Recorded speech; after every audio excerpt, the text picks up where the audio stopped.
안녕하세요. 교대박변의 박선 변호사입니다. 아침 저녁으로 서늘한 바람이 살랑살랑 부는 거 보니까 가을이 왔나 봅니다. 이렇게 온도 차이가 특히 많이 날 때는 더욱더 몸 관리 신경 쓰셔야 되겠죠. 그리고 오늘의 사연, 가을바람같이 살랑살랑한 얘기는 아니지만 어쨌든 시작해 보도록 하겠습니다.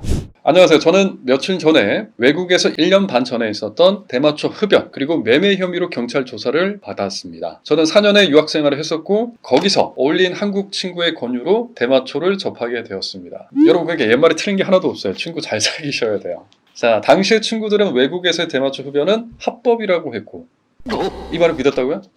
사연자분도 한국인이시잖아요. 형법에는 속인주의라는 게 있는데 아마 그 부분을 몰랐던 것 같습니다. 현지 친구들마저 한국인이 담배를 피우듯이 대마초를 폈기 때문에 그렇게 믿었습니다. 저도 호기심이 있었기에 딱 2번 폈습니다. 어쨌든 뭐 2번 펴고 말았다고 하니까 그나마 천만다행이긴 합니다. 자, 그 후에 저는 유학 생활을 마치고 한국으로 귀국해서 취업 준비를 하고 있었습니다. 그 친구들과는 연락이 끊긴 상태였고 아주 끊기가 잘 된 거네요. 이런 친구들은 연락 끊어야 됩니다. 그 친구들 중에 2명이 한국에서도 대마초를 사서 피우다가 걸려서 외국에서 했던 얘기를 꺼내서 저도 조사를 받게 이렇게 의리가 없다니까요. 어찌됐든 2차례 피웠던 사실은 인정해서 소변 검사와 모발 검사까지는 마쳤습니다. 그런데 나머지 친구들이 외국에서 대마초를 사다 준 사람이 저라고 진술해서 저는 대마초 매매로 추가 조사까지 받게 되었습니다. 변호사님, 제가 외국에서 폈던 대마초 흡연은 어느 정도의 처벌이 나올까요? 억울하게 몰린 대마초 매매에 대해서 무죄 증명을 할 방법이 있을까요? 제가 스스로 구입하거나 누군가에게 권유했던 적은 단 한 번도 없습니다. 엄청난 스트레스로 제 삶이 망가지고 있습니다. 변호사님 도와주세요. 네, 답변 드리도록 하겠습니다.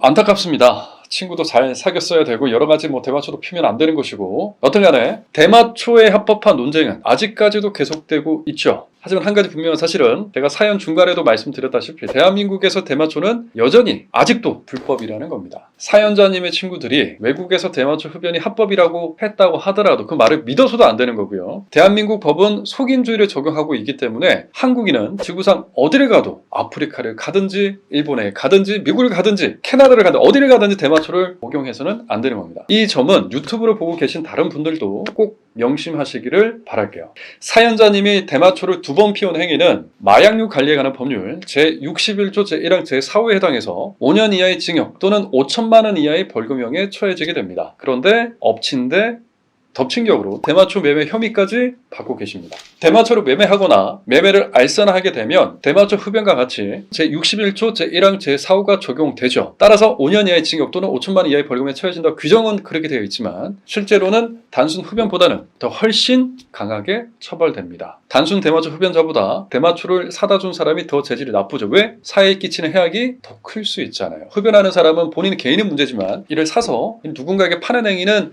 불특정 다수에게 전파될 가능성이 있기 때문에 더 강력하게 처벌할 수밖에 없는 것이죠. 자, 따라서 사연자분의 경우 대마초 흡연 혐의만 인정이 되고 매매 혐의는 무혐의가 나올 수 있도록 특별히 신경을 써야 되겠죠. 형사 전문 변호사의 경험으로 말씀드리면 우선 친구들은 매도와 매수한 사람, 즉 필요적 공범관계에 있는 사람으로서 서로 쌍방의 책임 전가를 하기 위해서 사연자에게 불리한 허위 진술을 할 가능성이 높다라는 점입니다. 원래 마약 사건 같은 경우는 상선을 불게 되면 어느 정도 형량이나 처벌 수위에 있어서 이를 좀 반영을 하고 있거든요. 그렇기 때문에 허위 진술할 가능성이 높습니다. 또 사연자에게는 마약과 관련된 동정 전력이 없기 때문에 마약 매입 창구를 독자적으로 확보하기도 어려웠을 것이라는 그 정황을 설명해야 되겠죠. 나아가 외국에 있었을 당시에 사용했던 그 계좌 내역을 적극적으로 제출하는 등으로 본인의 무죄를 강력하게 항변하셔야 되겠습니다. 자, 사연자분처럼 서양 국가에 유학을 가게 되면 대마초를 접할 기회가 늘어날 수밖에 없는데요. 한순간의 호기심으로 큰 처벌을 받지 않도록 각별히 주의하실 필요가 있겠습니다. 간단한 사연이라면